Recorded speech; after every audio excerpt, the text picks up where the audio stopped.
This is Gujranwala, a city in the northeastern Punjab province of Pakistan. In the rustic villages that surround the city, where dreams often surrender to tradition, one woman dared to defy societal norms and ignited an educational revolution. Born as Rifat Arif in 1984 in the heart of Gujranwala, a tale of relentless spirit brewing beneath the surface. In 2023, she was elected from over 7,000 nominations from 130 countries as the winner of the largest annual global prize for teachers, the Varkey Foundation Global Teacher Prize of $1 million.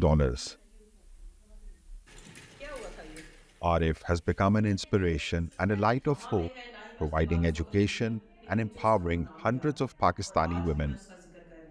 But her journey has not been easy.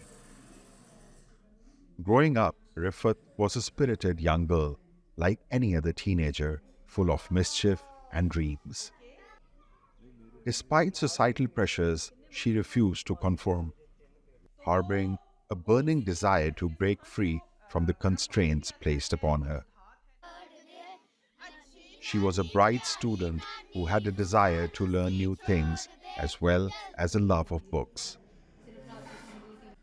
As a student, she loved asking questions, but one fateful day, a traumatic event shattered Rifat's dreams.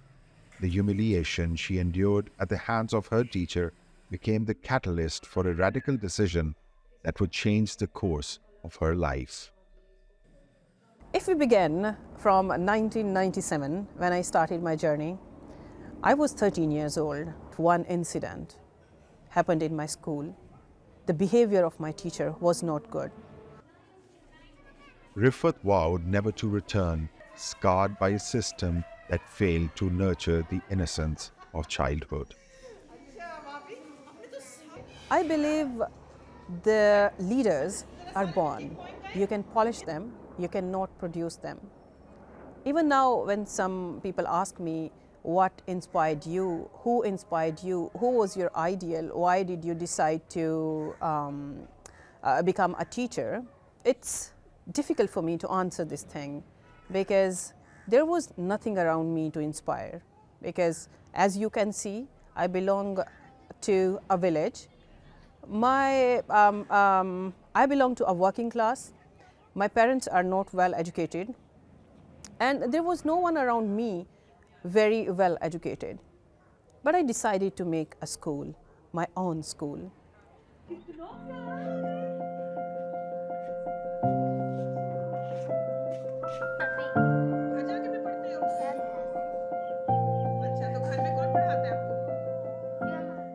Undeterred by societal skepticism, Rifat Arif embarked on a journey of self-study, determined to provide education with love and respect.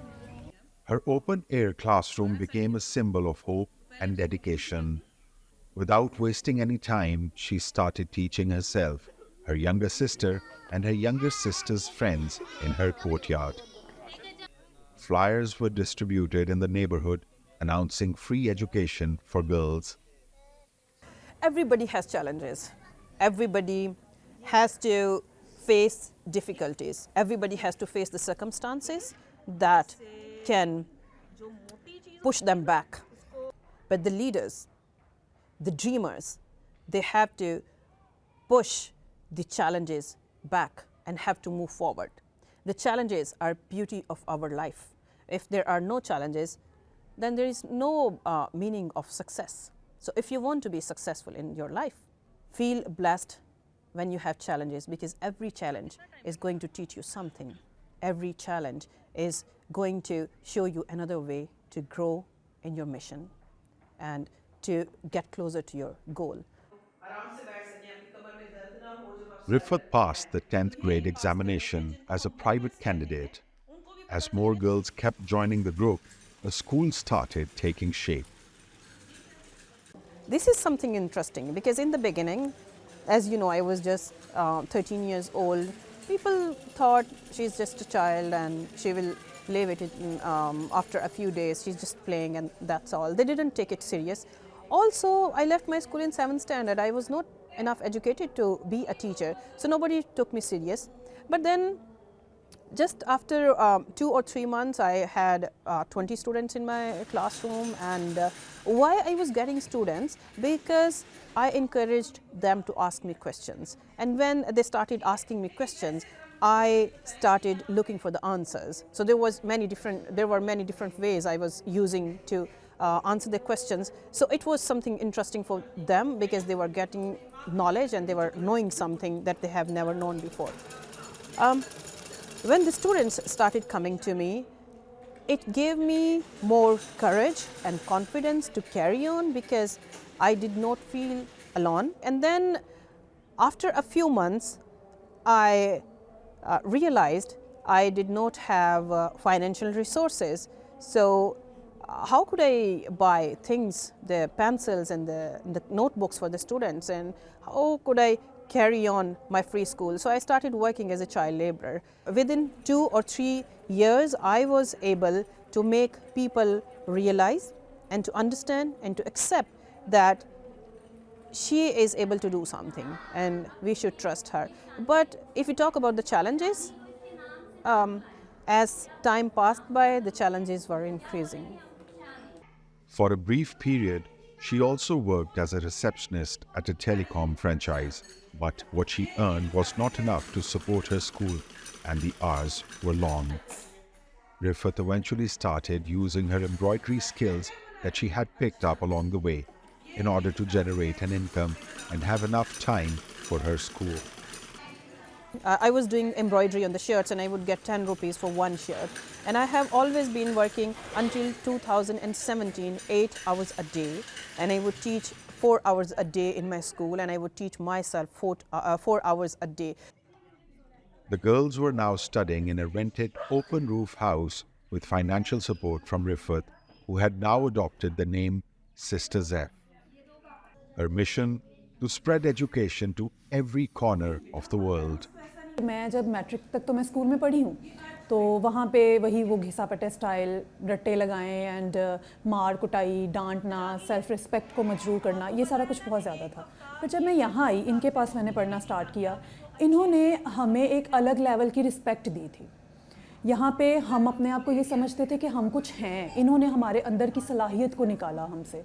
फिर मैं एक चीज़ मुझे बड़ी मज़े की लगती थी यहाँ पे ना, जो बहुत ज़्यादा अंडर प्रिविलेज बच्चे यहाँ पे आते थे हमारे स्कूल में, तो उनके लिए हम इस तरह की चीज़ें ऑर्गेनाइज़ करते थे. किसी ज़ैफ़ा में कहते थे कि इनके घर में फ़ूड पूरी नहीं मिलती इनको, और वो अपनी सैलरी में से, हमारी ही ड्यूटीज़ होती थी, हम बच्चों के लिए बॉयल एग जो होते हैं उनका अरेंज करते थे. उनके लिए दूध स्पेशल लगवाया होता था, जो बच्चे घरों में बिल्कुल खुराक जिनको नहीं पूरी मिलती थी, हम उनको वो भी देते थे, हम उनको पढ़ाते भी थे.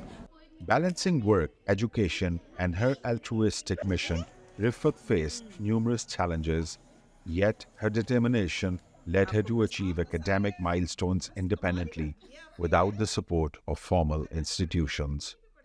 In 2014, when I won Lynn Sims Global Prize, I was given 20,000 USDs. So I bought this land where we are sitting at the moment, and I made this vocational center. Why I made this vocational center is because I know when women are empowered, their children are empowered. They have an access to education, they can have good diet, and they can have a hope for a brighter future.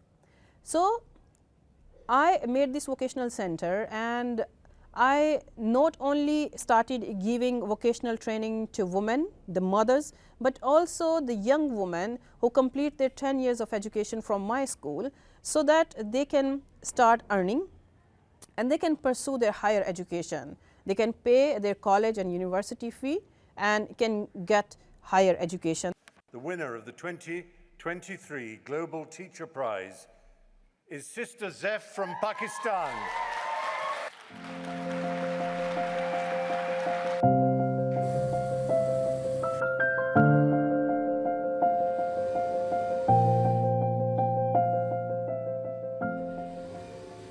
Rifat Arif's unwavering commitment to education and empowerment earned her global recognition.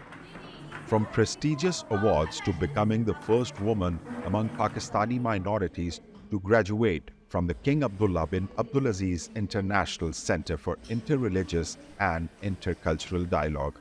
Her journey is marked by milestones. Rifat's impact extends beyond the classroom. A World Pulse Ambassador, an alumna of the Swedish Institute, and a member of the Network for Religious and Traditional Peacemakers. She's a global force for positive change. I had nothing when I started my journey, and now I have reached the level where I can dream that I can make an impact all over the world. I can make an impact on the educational policies of not only the policies of my own country, but all over the world. Rifat Arif's thirst for knowledge knows no bounds. From civic and citizenship education to nature-based solutions, for disaster and climate resilience, she's a lifelong learner, constantly enriching herself for the betterment of others. Today's generation, their life is going to be very difficult because they have to face so many challenges that previous generations never thought of. Climate change, natural disaster, the planet is facing the challenge of overpopulation, inflation, conflicts. The new generation, they have to face all these challenges, and they should be equipped enough with knowledge, expertise and skills to tackle with these challenges. Our life, the people of my age or the previous generation, their life was difficult, but their challenges were different. Now our next generations are going to face much more challenges, and I have proved throughout my journey of 26 years that I am aware of those challenges, and I am giving awareness and skills and knowledge to my students, even in a village. Rifat Arif's remarkable achievements have earned her a place among the notable women of Pakistan, standing tall alongside former Prime Minister Benazir Bhutto. Today, Rifat Arif's journey continues as she pioneers the ZEF Institute of Brainy Women, empowering countless lives through education and skill development. Her story, a tribute to the belief that education has the power to transform lives. Her vision. Since my childhood, I have a dream to make this school for 2,000 students in 10 acres, where my students will grow their own food and they will learn all kinds of skills, and teachers from all over the world will come and teach these students. Why I want teachers from all over the world to come and stay in my school and teach the students? Because I know and you know that we are living in a global village now, and we have to teach our next generation to be global citizens, the citizens who have acceptance for everyone, the students who have tolerance to listen to others, to give them an opportunity to have their say, to give their opinion, and who do not want to speak only. They have the ability to respect all the cultures, all the religions, and they can fit in everywhere, wherever they go in the world.